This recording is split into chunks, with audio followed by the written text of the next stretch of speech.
안녕하세요. 워런 버핏처럼 매일 신문을 박전무와 함께 읽으면서 투자의 고수가 됩시다. 웜의 신박 오늘 3월 7일 목요일 순서입니다. 네, 50분을 안 넘기려면 시작부터 빨리 들어가야 되겠더라고요. 네, 오늘은 바로 기사로 빨리 들어가 보겠습니다. 자, 첫 번째 기사는 바이든 트럼프 또 너냐, 미 대선 리턴 매치가 확정이 됐다라고 합니다. 3월 초인데 양당 모두 대선 주자가 확정됐나 보다, 그죠?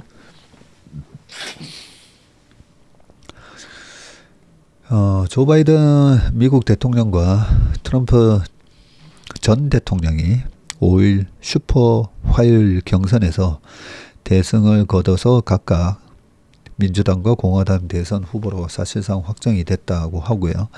바이든 대통령은 이날 버지니아와 노스캐롤라이나, 캘리포니아 등 15개 주 경선에서 승리를 했습니다.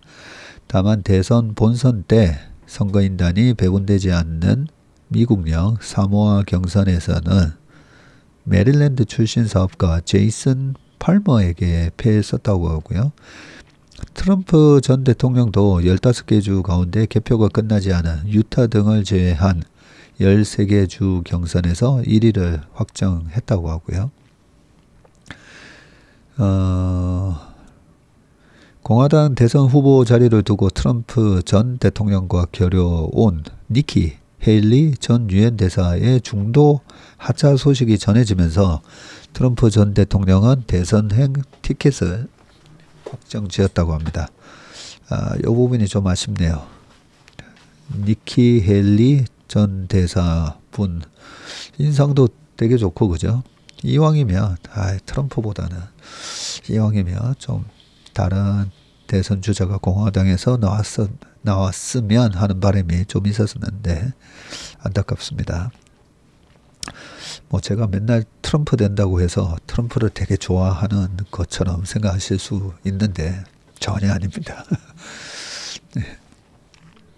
이번 경선에서 바이든 대통령은 지지층의 반발을 잠재우지 못했고, 트럼프 전 대통령은 중도층의 지지를 얻지 못하는 한계를 재확인했다. 미국 역사상 처음으로 성사된 전 현직 대통령 간 재대결의 승패는 각자의 약점을 어떻게 극복하느냐에 달려 있다는 관측이 나온다. 예, 자꾸 트럼프 얘기하니까 지난 대선 때 2016년 대선 때는 트럼프가 당선될 거니까 해서 그 다음 날 어떻게 전략을 짜서 삼성바이오를 지르고 등등 해서 6개월 동안 랠리가 오고 그때 되게 재밌었고요. 2020년 대선에서는 트럼프가 된다 했다가 틀렸잖아요. 근데 항상 할로윈 전략 때문에 11월 달에 누가 대통령이 되든 또 주가는 오르고, 단지 2016년 트럼프가 됐을 때는 법인세를 아주 큰 폭으로 줄이겠다라는 그 공약 때문에 저는 트럼프가 되면 최소한 6개월 이상의 그런 랠리가 온다라고 보고 되게 긍정적으로 봤었거든요. 근데 바이든이 되고 나서 21년도에 시장도 좀 많이 올랐고 과열권이었을 때 그때 하반기에 이제는 좀 쉬어야 됩니다라고 얘기를 하면서도 하나 얘기했던 게, 바이든 정부는 법인세를 계속 올리겠다라고 했었고요. 한 25%까지 훨씬 더 많이 올리겠다고 했다가 25%까지는 올린다. 이런 얘기에 법인세를 올리면 주주의 몫이 줄어드는 거라고 했잖아요. 그런 이유로 페드가 공격적으로 금리를 올릴 거라고는 전혀 예상 못했고요. 근데 바이든 정부에서는 주식시장이 그때 당시에 S&P 500이 4,800 넘어가고, 그 부분은 분명히 여러 가지 악재가 좀 잠재되어 있다. 예, 주식의 주주의 가치에 직접적으로 타격을 주는 그런 얘기를 계속 했었기 때문에 그런 측면에서 주식을 줄여야 됩니다라는 얘기를 많이 했었고요. 예, 그런데 더 돌발적인 악재는 페드의 공격적인 금리 인상에서 나오긴 했었지만, 그래서 이 대선에 대한 부분, 우리나라 정치 뭐 총선 이런 거는 사실 자세히 보시면 저 총선에 뭐 누가 나오는지도 잘 모르지만 우리나라 정치에 대해서는 저는 무조건 투자 판단에 있어서는 중립으로 판단하자는 그런 말씀을 늘 드리고요.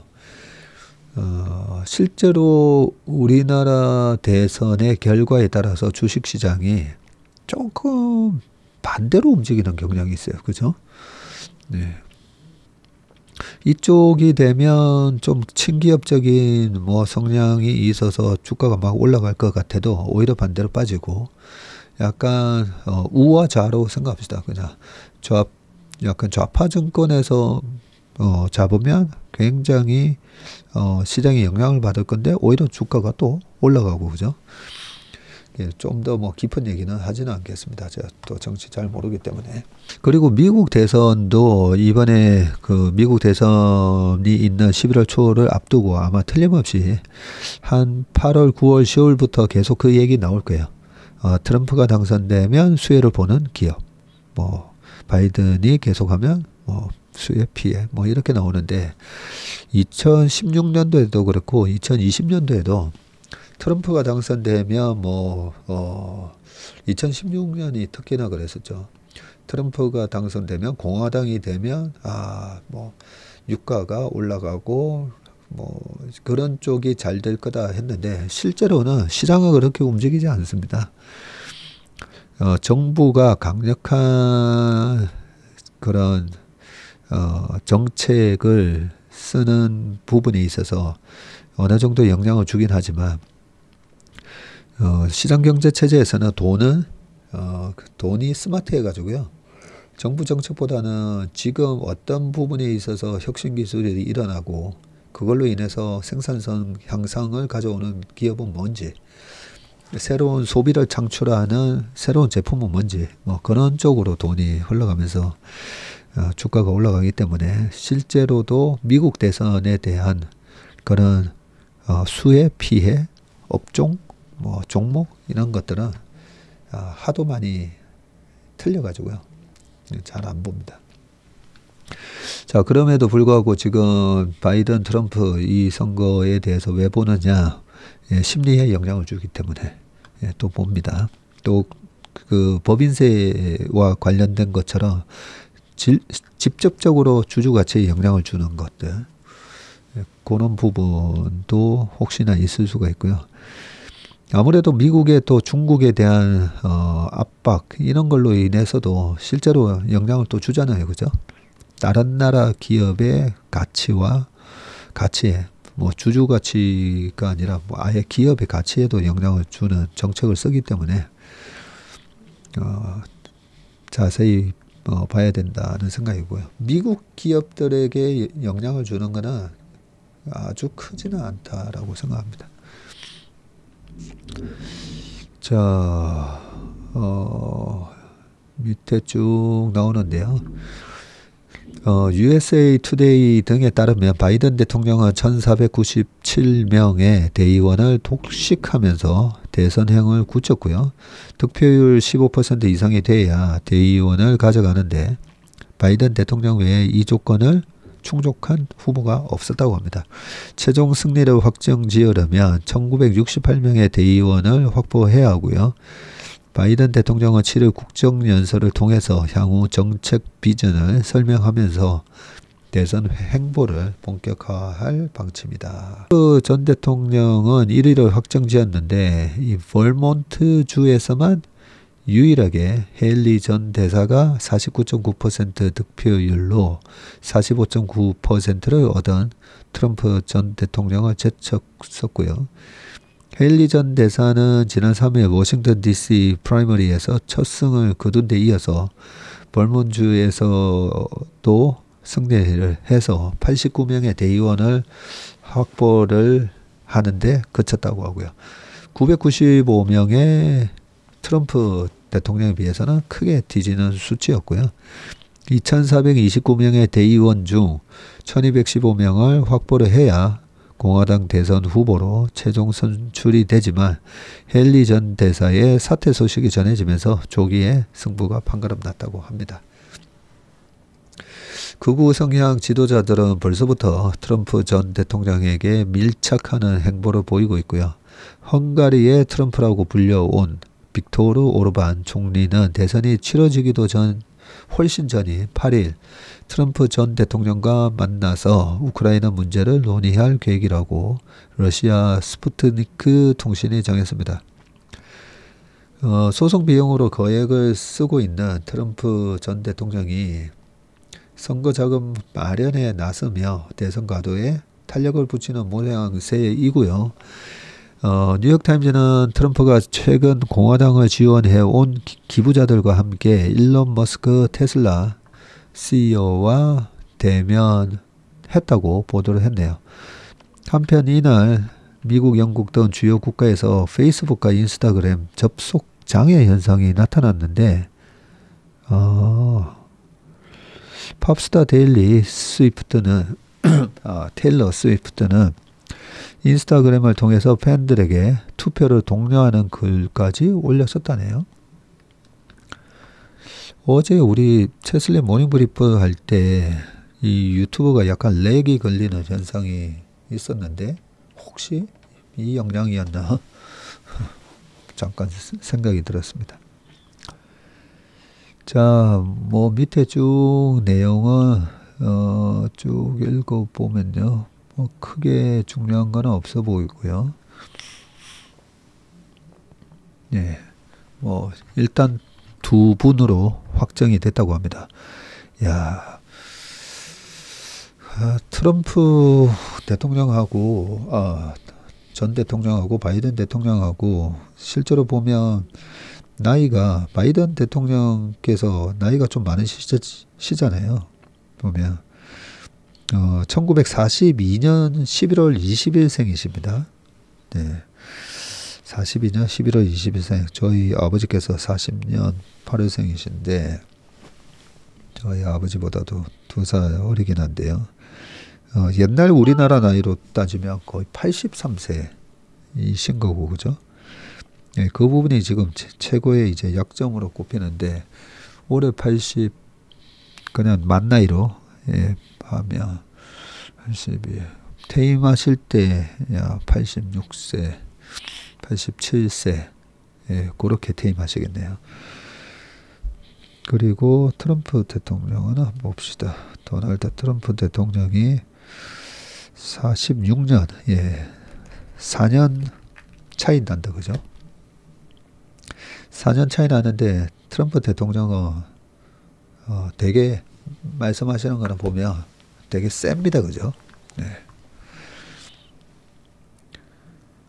네. 그리고 지난 대선에 패배했는데 대통령 하다가 재선에 실패했는데 또다시 대통령에 도전하는 그 꺾이지 않는 중꺾마 중요한 건 꺾이지 않는 마음인데 참 대단하십니다. 그죠? 저런 거는 배워야 될 점인 것 같아요. 보통 예전에 미 대선에서 실패하면 거의 이렇게 많이 사임을 많이 했었는데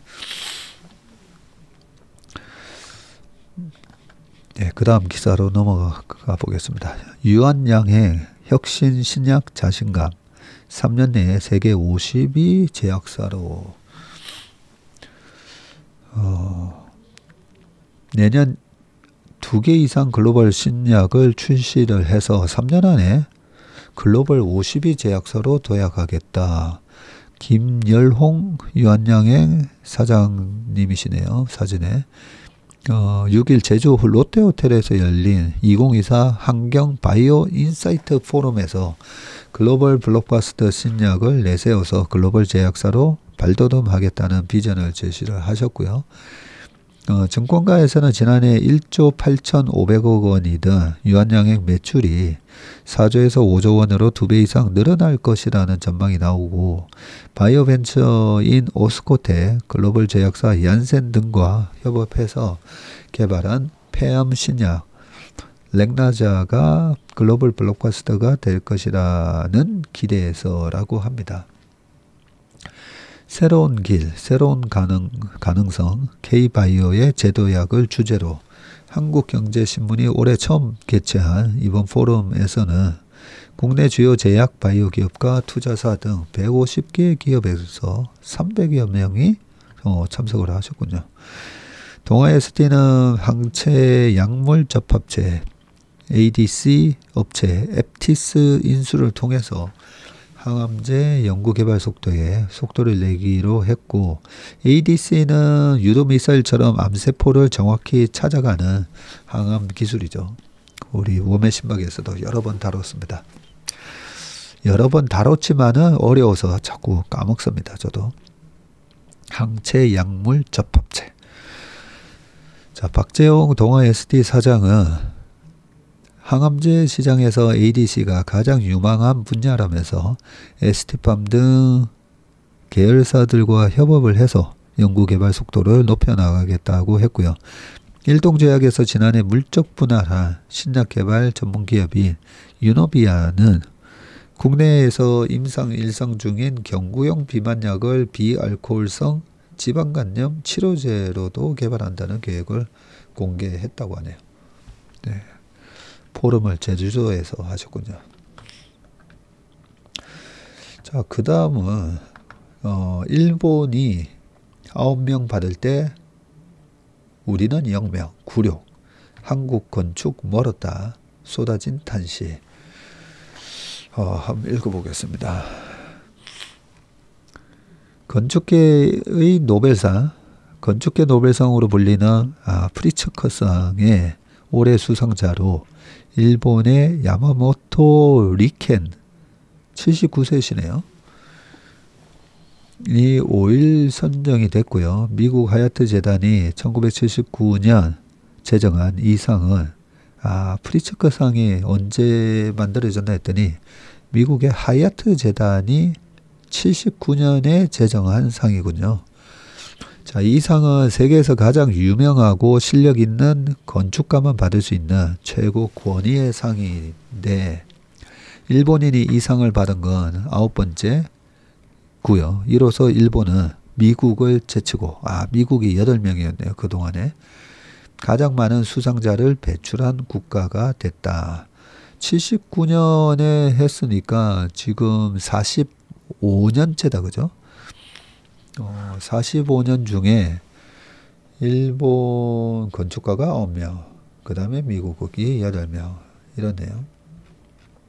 그 밑에 표가 나오는데요. 보니까 3등은 영국이네요. 영국 5명. 4등은 공동 4등입니다. 프랑스하고 스페인입니다. 그리고 점점점 해서 한국 빵. 네, 공동 꼴찌. 네. 이런 거 보면 참 일본이 대단하다, 그죠? 자,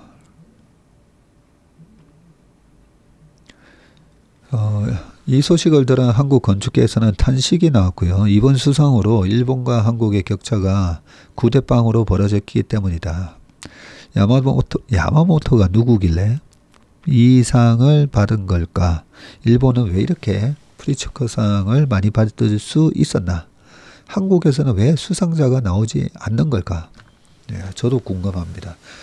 우리가 웬만한 분야는 지금 글로벌 탑티어로 다 올라서고 있는데, 그죠? 예, 못 올라서고 있는 것 중에 하나가 한국의 주식시장 더 있긴 합니다. 자, 판교 타운하우스도 설계. 이분이 자, 의외로 야마모토의 이름을 아는 한국인이 많다고 합니다. 그가 설계한 아파트와 타운하우스가 국내에 있어서인데, 경기 판교의 타운하우스인 월든힐스 2단지 2011년 입주였네요. 그리고 서울 세곡동 아파트 보금자리 3단지 가 그의 작품이다. 하지만 두 건물 모두 완공 후에 여론의 문매를 맞았는데요. 현관문을 유리로 만들어 안이 훤히 들여다보이는 파격적인 설계 때문이었다. 이런 논란이 뻔히 예상됐는데도 야마모토가 도발적인 설계를 밀어붙인 건 그의 건축의 핵심 철학이 투명성이었다라고 합니다. 풀어서 설명하면 이렇다. 전통 건축물은 외부와 연결되어 있는데 한옥으로 따지면 마당이나 마루 같은 공간을 통해 이웃과 인사를 나누는 식이고, 하지만 현대에 들어서 주택은 밀실처럼 변했다. 그 탓에 이웃 간 소통이 실종되면서 공동체의 결속이 약화됐고, 그러니 공용 공간을 늘리고 때로는 공간 일부를 투명하게 만들어서라도 사람들을 우연히 마주치게 해 서로 간의 소통을 늘려야 한다는 것이다. 예컨대 그의 대표적 중 하나로 꼽히는 히로시마의 소방서는 7층짜리 유리상자처럼 생겼다고 하네요. 소방관들이 일반 사무를 보거나 출동하는 모습을 밖에서도 훤히 들여다볼 수 있다고 하고요. 소방관들의 영웅적인 모습을 지역사회가 잘 보고 감동받을 수 있게 해야 한다는 생각이 반영이 됐다고 합니다. 네. 지역사회가 잘 보고 감동을 받는데 그 소방관들은 괜찮으셨나 모르겠네요. 프리츠크상 심사위원회는 야마모토의 이런 철학과 작품의 완성도를 높이 평가했고요. 야마모토는 조화로운 사회를 만들기 위해서 공적 영역과 사적 영역을 이어주는 건축가이자 사회운동가라는 평가를 라고 합니다. 자, 이 야마모토 씨는 니혼대 건축과를 졸업한 뒤에 도쿄 예술대에서 건축학 석사 학위를 받았고요. 1973년에 건축사무소를 연 국내파, 일본 국내파다 그죠? 일본인 최초 프리츠크상 수상자인 단계 겐조를 필두로 일본 건축계가 확 튀는 거대한 건축물을 쏟아내는 와중에도 그는 일찌감치 자신이 정립한 건축 철학을 50여 년간 고수해 왔고요. 최근 하얏트 재단은 야마모토처럼 꾸준히 자신만의 철학으로 사회에 영향을 끼쳐온 건축가에게 프리츠크상을 주는 추세인데요. 이 프리츠크상을 받으려면 꾸준히 자신만의 철학으로 또 사회에 영향력을 끼치는 그런 어떤 업적이 중요하네요. 지난해 수상자인 데이비드 치퍼필드와 22년 수상자 프란시스 캐르도 공공건축에 대한 기여를 인정받았다고 합니다. 자, 이런 추세를 감안하면 한국인 건축가의 프리츠크상 수상은 한참 멀었다는 평가이고, 사회적으로 의미 있는 건축물 대부분은 공공건축인데 한국의 공공건축 관행은 엉망이라는 게 국내외의 일관된 평가라고 합니다. 한 건축가는 서울 한 구청의 건축 공모전에 설계가 당선된 적이 있는데 담당 과장이 구청장 취향대로 설계를 바꿔달라고 해서 황당했다면서 정치나 지방자치단체장의 치력이 될 수 있도록 겉보기에 멋지면서도 무조건 싸고 빠르게 지어달라는 요구가 많다고 토로했다. 네. 겉보기에 멋지면서도 무조건 싸고 빠르게 지어달라는 요구. 네. 이런 부분은 굉장히 공감을 합니다.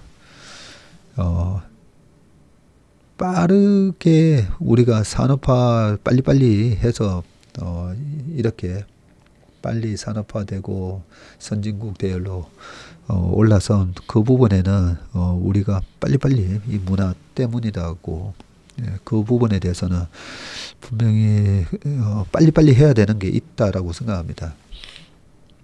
근데 이 예술은 그죠? 빨리빨리 한다고 사실 되는 게 아니다는 부분이고요. 어떻게 보면 주식도 사는 거는 과학이고 뭐 파는 거는 예술이다 뭐 등등 돼 있는데, 사는 거 파는 거 사실 다 저는 다 예술적인 영역이라고 생각합니다. 우리가 아트를 사랑의 기술, The Art of Love, 에릭 프롬의 그런 부분도 실제 보면 The Art of Love거든요. 그래서 기술, 아트가 예술 또는 기술인 건데,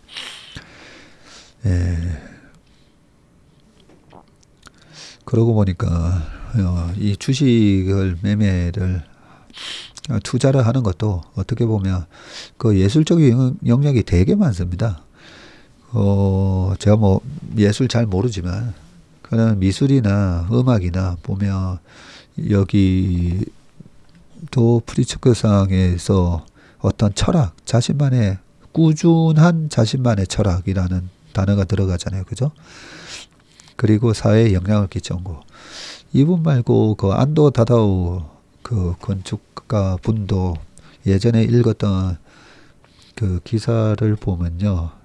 주변 환경과 굉장히 잘 어우러지는 건축을 짓는다라고 되어 있으셨거든요.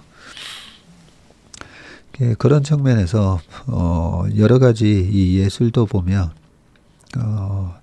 많은 그런 주변 환경과도 어울려져야 되고, 그죠? 그 안에서 생활하는 사람들에 대한 부분도 이분처럼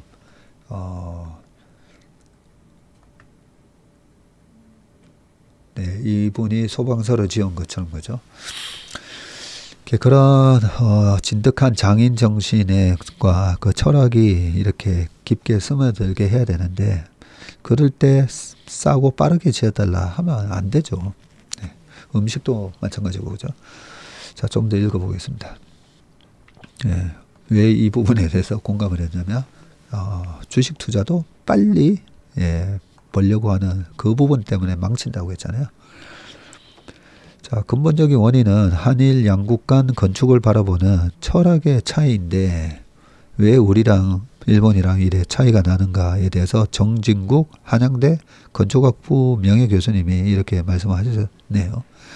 자, 화려한 건축물은 사치로 여겼던 유교 전통과 빨리 많이 짓는 게 목표였던 고도 성장기 등의 영향으로 아직도 건축을 예술로 보지 않는 사회적 분위기가 가장 첫 번째 문제라고 하고요. 두 번째는 한국 건축계 특유의 폐쇄적인 분위기다. 일본 건축가들은 글로벌 네트워크를 형성하는데 적극적이고 서로 밀어주고 끌어주는 분위기가 강하다면서, 반면 한국 건축가들은 세계 무대에서의 네트워킹과 트렌드 흡수 능력이 떨어지는 데다 학연으로 끼리끼리 뭉치는 경향이 있다고 했습니다. 유현준 건축가는 유현준 교수님 인터뷰가 나오네요. 프리츠커상은 단순히 한 건축가가 받는 상이라기보다 그 나라의 문화 수준에 주는 상이라고 봐도 무방하다고 얘기를 하셨네요. 이 짧은 말에 많은 함축이 들어가 있다, 그죠? 그 나라의 문화 수준. 네. 그 나라의 문화 수준이 뭐겠습니까? 그 나라 사람들의 문화 수준인 거죠. 하지만 유현준 교수님 영상도 제가 방송도 참 많이 봤거든요. 보면서 이런 분도 계시네. 이분 말고도 최근에 보면 되게 이렇게 저분 고수다라는 느낌을 주는 분들이 꽤 탄생하고 있지 않습니까? 그죠? 네, 이렇게 계속 우리랑 일본이랑 차이가 뭔지 이런 걸 계속 비교하면서 충분히 따라갈 수 있다라고 생각을 합니다. 일단 그 판교 사진 잠깐만 보고 갈게요. 판교 타운하우스 월든힐스 두 단지. 진짜 흰색의 단지인데, 타운하우스 단지인데 1층을 정말 다 이래 통유리로 다 했네요. 보니까. 그러고 보니까 유현정 교수님 옛날 영상 보다 보면 학교에 담장 그거 다 허물어야 된다, 뭐 그런 말씀도 하셨던 것 같은데, 그러니까 우리의 이 폐쇄적인 문화를 건축물부터 일단은 좀 그 장벽을 무너뜨리는 게 좀 중요한 것 같기는 합니다. 자, 관련된 기사 하나만 좀 더 볼게요. 한국 DDP 리움 뮤지엄산. 지난주에 뮤지엄상 갔다 왔는데요. 프리처크상 수상자 작품이라고 합니다. 이게 DDP가 저기 동대문 디자인 하우스 거기죠. 자, 프리처크상은 건축 프로젝트의 성공 보증 수표라고 하네요. 세계 최고의 거장으로 인정받은 건축가가 자신의 이름을 걸고 설계하는 만큼 수준 높은 결과물을 보장하기 때문이고요. 화재성도 무시할 수 없다. 건물 그 자체가 랜드마크로 자리 잡아서 관광객을 불러 모을 때가 많기 때문이고, 세계 무대에서 한국 건축의 인지도와 입지를 넓히기 위해서라도 프리처크상 수상자가 나와야 하는 이유다. 한국에도 프리처크상 수상자가 설계한 작품이 많은데 상업시설 중 대표적인 게 이 동대문 디자인 플라자네요. 플라자. DDP 동대문 디자인 플라자이고, 낯선 외관으로 초기에 혹평받았지만 지금은 세계적 명품 브랜드의 패션쇼 무대가 되면서 랜드마크로 자리 잡았다고 합니다. 자하 하디드는 2007년 DDP 설계 공모에 당선이 됐는데 여기에는 2004년 프리처크상 수상 이력이 적지 않은 영향을 끼친 것으로 알려졌고요. 자하 하디드라는 건축가가 설계를 했나 봅니다. 갤러리아 백화점 광교는 2000년 수상자 램 콜하스의 작품이군요. 작년에 갤러리아 백화점 광교에 거기 투자 설명회를 하러 한번 갔었는데요. 자, 그리고 아름다움을 보여주는 특성상 미술관 건축에서도 프리처크상 수상자는 각광받는다. 리움 미술관 아동교육문화센터 램 콜하스 작품이고요. 서울 송원 미술관 2001년 수상자 헤르조그 앤 드메롱의 작품이고요. 원주 뮤지엄 산. 이게 원주 문막으로 쭉 들어가서 오크밸리 안에 있더라고요. 뮤지엄 산은 1995년 수상자 안도 다다오 선생님 작품이고요. 지난주에 처음 가봤었는데 옛날에 그 오크밸리에 그 스키장 바로 옆에 있거든요. 그 스키장하고 골프장 왔다 갔다 하면서도 거기에 뮤지엄 산 이 미술관은 한번 들러볼 생각을 전혀 못 했었는데, 야, 이번에 가보니까 왜 이렇게 많은 분들이 이 뮤지엄 산을 왔다 가셨는지 알겠더라고요. 진짜 건축물 자체가 정말 예술이더라고요. 그러면서 어떻게 이런 주변 환경과 어울리는 이런 독창적인 이런 설계를 할 수가 있었을까, 좀 감탄을 했습니다. 그리고 강릉의 소롤 미술관, 여기는 1984년 수상자 리처드 마이어의 작품이네요. 자, 전국 각지의 주요 미술관이 이 프리처크상 수상자를 골랐다고 합니다.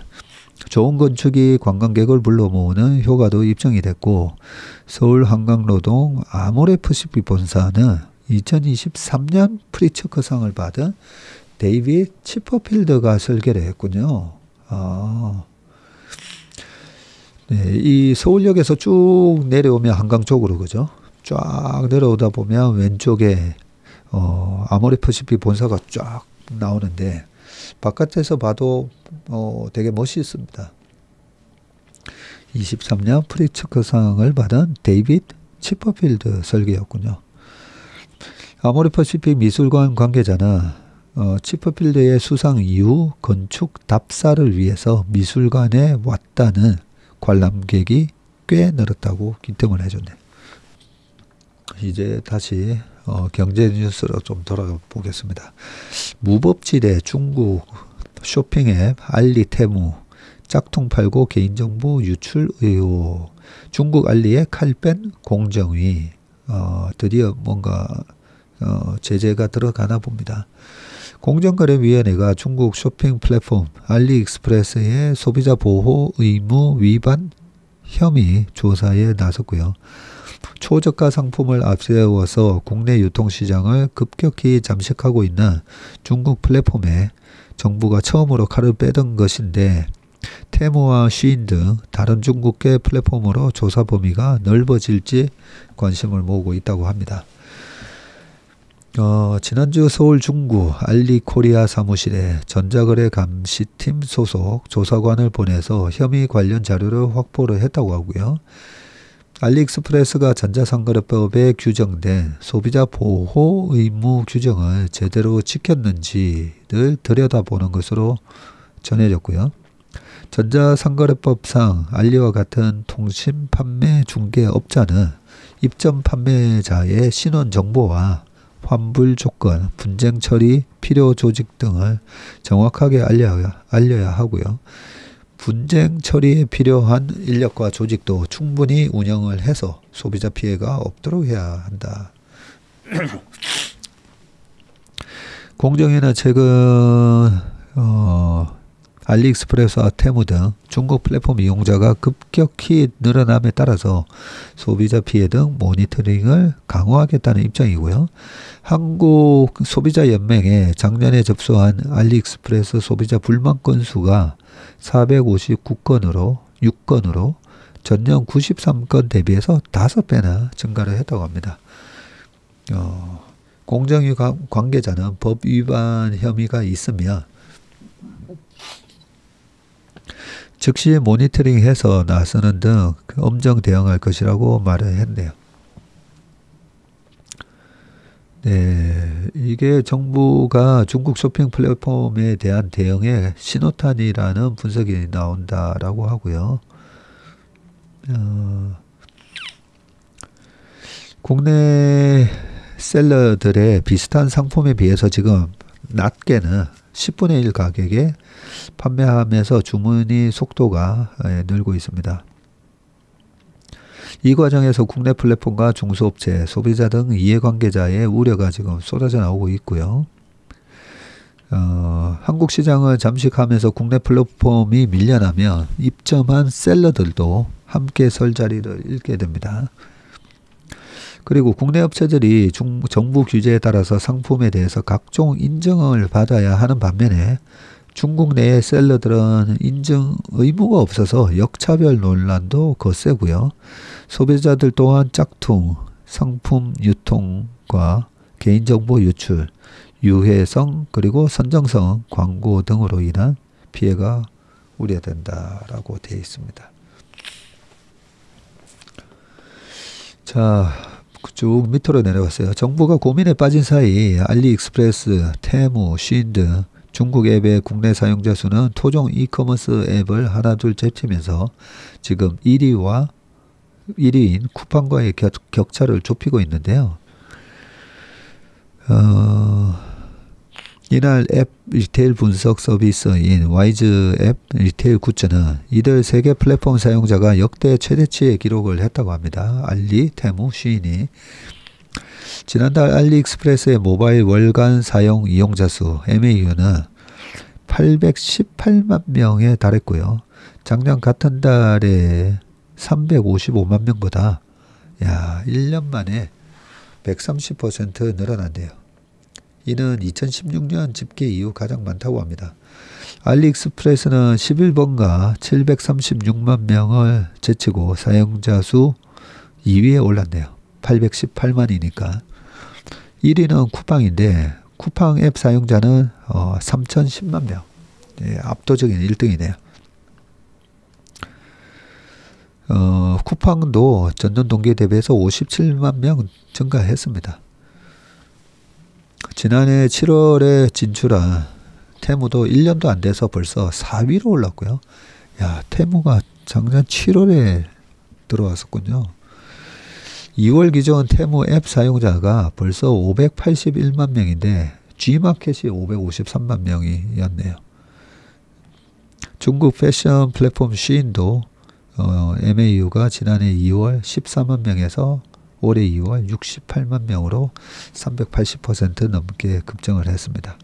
중국 이커머스 업체들은 최근 신선식품으로까지 영역을 넓히고 있고 알리익스프레스가 자본력을 토대로 물류를 효율화하고 이용자를 늘려서 매입 단가를 낮추면서 시장 경쟁이 격화할 전망이다 라고 합니다.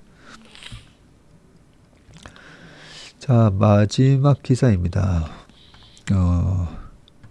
단독 기사이고요. 한국 제품만 사더니 적으로 돌변. 중국 이길 방법은 없다. 오늘 완전히 중국 특집이네요. 국내 2위 석유화학 기업인 롯데케미칼이 말레이시아에 있는 대규모 생산 기지인 롯데케미칼 타이탄 매각 작업에 들어갔다. 국내 1위는 LG케미칼이죠. LG화학. 그리고 2위가 롯데케미칼, 3위가 하나솔루션. 네. 아마 그 순서인 것 같은데요. 타이탄 이거 인수한 지가 거의 한 10년 전에 인수했던 걸로 제가 기억하는데, 자, 1위 LG화학이라고 나오네요. 1위 업체인 LG화학은 전남 여수 나프타 분해 시설 NCC 2 공장 지분을 팔기 위해서 쿠웨이트 석유공사와의 협상에 나섰고요. 한때 한국을 먹여 살린 주력 수출 산업의 상징적 공장들이 중국 기업의 저가 공세에 밀려서 매물로 나온 것입니다. IB업계에 따르면 롯데케미칼은 국내외 석유화학 기업 및 대형 사모펀드 등을 대상으로 LG 타이탄 인수자 물색에 나왔고요. LG 타이탄은 LC 타이탄이죠. 어쩐지 롯데케미칼의 이니셜을 따서 LC 타이탄 인수자 물색에 나섰고요. 롯데케미칼이 지분 74.7%를 보유한 말레이시아 증시에 상장된 회사이네요. 자, 주요 생산 품목은 석유화학 제품의 원료가 되는 에틸렌과 폴리에틸렌, 폴리프로필렌, PEPP 등이고요. 롯데케미칼은 지난 2010년 말레이시아의 차오그룹 등으로부터 1조 5,051억 원의 LC 타이탄을 인수했었네요. 2010년이었군요. 그때 한창 차화정 장세가 막 날아갈 때였으니까. LC 타이탄은 2010년대 중후반까지 매년 3천억에서 5천억 원의 가량의 이익을 낸 알짜 회사였었고요. 2017년에 인수가의 2.5배 가치, 시가총액 4조로 상장은 2017년에 상장했군요. 하지만 한국 석유화학 제품 최대 수입국이던 중국이 에틸렌, 프로필렌 등 기초 화학 소재 자급화에 나서면서 상황이 반전이 됐죠. 2022년 2분기부터 적자로 돌아서더니 지난해 612억 원 영업 손실을 냈다고 합니다. 기업 가치는 7,465억으로 추락을 했네요. 야, 시가총액 4조로 상장을 했다가 지금 7,500억 정도 하고 있다고 합니다. 근데 최근 3, 4년 동안에 보면 석유화학 제품의 이 스프레드, 원료 가격 대비해서 이제 이 회사의 판매 가격, 그래서 그 스프레드가 벌어져야 마진이 많이 남는데, 그게 은행으로 따지면 예대 마진 같은 거죠. 최근에 근데 코로나 이후로 보면, 코로나 이후에 굿즈에 대한 상품이 많이 팔리면서, 그때 2020년 하반기에 제가 세미 차화정 장세 아마 올 것 같다고 했을 때, 그러고 나서 21년 초까지 주가가 오르고 난 이후로 22년, 23년까지 계속 안 좋았잖아요. 이 화학제품 스프레드를 보면 그동안에 4, 5년 동안의 밴드에 계속 하단에 머물러 있더라고요. 전 세계적으로 이 중국 소비가 확 줄면서 여러 가지 화학 업체들이 성과가 안 좋았었습니다. 그런데 이렇게 너무 안 좋을 때 바닥에서 파는 거 아닌가 싶기도 한데요. 그죠? 자, 신동빈 롯데그룹 회장이 몇 년을 해도 잘 되지 않는 사업은 매각하겠다고 발언한 것에 주목을 했고요. 이번 매각이 앞으로 본격화할 롯데그룹 구조조정의 신호탄이 될 것이라는 이유입니다. LG화학은 여수 NCC 2공장을 분할한 뒤에 KPC의 지분을 매각하는 협상을 지금 벌이고 있고, 회사를 신설해서 NCC 설비 등 자산을 이전한 뒤에 LG화학이 지분 51%, KPC가 49% 보유하는 구조라고 하네요. NCC 하면 대림산업하고 또 한화가 NCC 공장 옛날부터 갖고 있었던 거 50대 52 지분을 갖고 있었던 게 있었는데 그거는 요즘 어떻게 됐나 모르겠네. 자, 쭉 내려가세요. 석유화학 제품은 반도체, 자동차, TV 등과 함께 한국의 대표 수출 품목 중 하나이고요. 가성비가 좋다 보니 세계 곳곳에서 이 메이드 인 코리아 제품을 찾았습니다. 중국은 그 중에서도 한국 석유화학 제품을 가장 많이 찾는 나라였었죠. 유스투비입니다. 유스투비. 자, 그랬던 중국이 세계 시장을 놓고 경쟁하는 라이벌로 변신한 거는 2010년대 후반이었고요. 가격 경쟁력을 앞세운 물량 공세에 한국 기업들의 글로벌 영토는 점점 줄어들었고요. 지난해 석유화학 제품 수출액 456억 달러가 1년 전보다도 거의 16% 쪼그라들었다고 합니다. 국내 1, 2 석유화학 기업인 LG화학과 롯데케미칼이 일제히 기초유분 생산 설비 정리에 나선 이유이고요. LG와 롯데는 수익성이 떨어진 한 개 사업을 정리하는 대신에 배터리와 스페셜티, 고부가 가치 소재 등 아직 중국과 기술 격차가 있는 분야에 역량을 집중한다는 계획이고요. 네, 근데 이 배터리와 스페셜티 쪽도 계속 중국이 쫓아오고 있으니까, 자, 이 예전에 2008년 8월 8일에 있었던 베이징 올림픽을 앞두고 중국이 엄청난 인프라 투자를 하죠. 2001년 WTO 가입 이후에 중국이 막대한 무역수지 흑자를 내고, 그러면서 국력을 과시하기 위한 이 올림픽에서 중국이 보면 이 유교 문화에 보면 위신 이런 거 되게 중요하잖아요. 예, 일본은 이제 뭐 가오다시 그런 식으로 약간 허세도 좀 있고, 그러다 보니까 올림픽 때 보여주기 위해서 엄청난 인프라 투자를 합니다. 그런데 그때만 하더라도 이 중국의 석유화학이나 철강이 자금률이 100%가 안 됐거든요. 그러다 보니까 바로 옆 나라에 있는 우리나라 석유화학 제품, 그리고 일본에 있는 거 엄청나게 블랙홀처럼 빨아들이면서 인프라 투자를 하다 보니까 그때가 우리나라 석유화학, 철강 등 최고의 호황기를 보냈고요. 근데 2010년 이후라고 돼 있잖아요. 과도한 이제 인프라 투자도 있었던 거에 대한 약간 휴식기도 있고 중국이 엄청나게 때려지었습니다. 그러면서 지금과 같은 상황이 발생을 했는데요. 그런 내용을 좀 생각하시면서 이 기사를 읽어보겠습니다. 자, 지난해 석유화학 기업의 중국 수출 비중은 36.3%. 아직까지도 우리가 수출하고 있네요. 3년 전인 2020년에는 42.9%에 비해서 6.6%포인트 떨어지고 있고요. 중국 국有기업인 시노펙과 페트로차이나 등이 대규모 투자를 통해서 생산 능력을 대폭 끌어올린 여파입니다. 경기 둔화 등으로 석유화학 제품 수요는 줄어드는데 중국의 공급량은 대폭 늘어나는 형국은 몇 년째 계속이 됐고요. 석유화학의 쌀로 불리는 에틸렌이 그랬다고 합니다. 지난해 중국의 에틸렌 생산량이 5,174만 톤으로 2020년에는 3,227만 톤보다 60%나 증가를 했고요. 25년이 되면, 내년이 되면 이게 5,597만 톤으로 또 10% 늘어나네요. 이 덕분에 에틸렌, 프로필렌 등 기초 유분의 중국 자급률이 이미 2020년에 100%를 넘어섰고요. 25년에는 120%까지 된다고 합니다.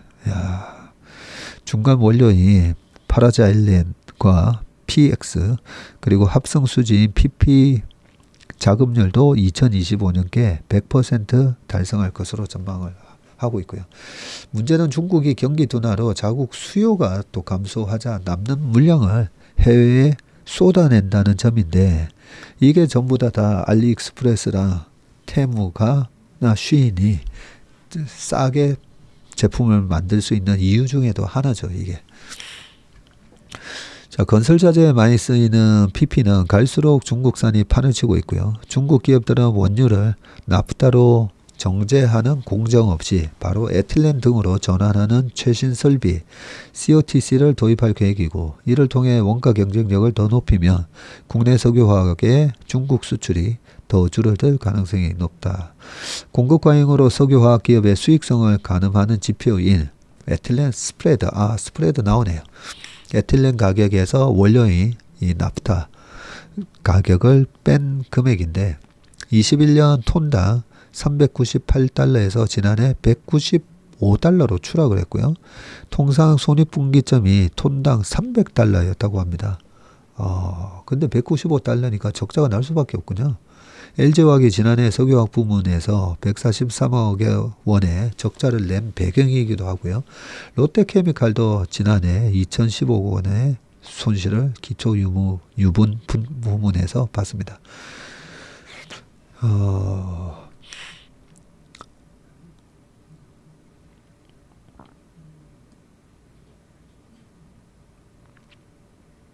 네, 그 밑에는 뭐 비슷한 내용이니까 네, 참고하시길 바라겠습니다. 네, 요 중간 요 부분만 롯데케미칼은 작년에는 중국 내 범용 석유화학 제품 생산 설비를 모두 팔아치우는 등 사업 포트폴리오를 빠르게 재편하고 있다. 네, 요 기사를 제가 좀 자세하게 다룬 게 우리가 투자를 할 때 제품의 라이프 프로덕트 사이클도 중요하지만 이런 어떤 신제품이 나왔을 때 이런 게 시장에 침투가 되고 그러면 시장 규모가 얼마고 뭐 AI 최근에 관련해서도 나오고 뭐 HBM 반도체는 어쩌고 계속 나오잖아요. 그죠? 우리가 라이프 프로덕트 라이프 사이클만 보면서 장밋 전망을 할 때가 많거든요. 근데 워런 버핏은 항상 이 경쟁 우위를 되게 중요시 한다고 말씀하셨잖아요.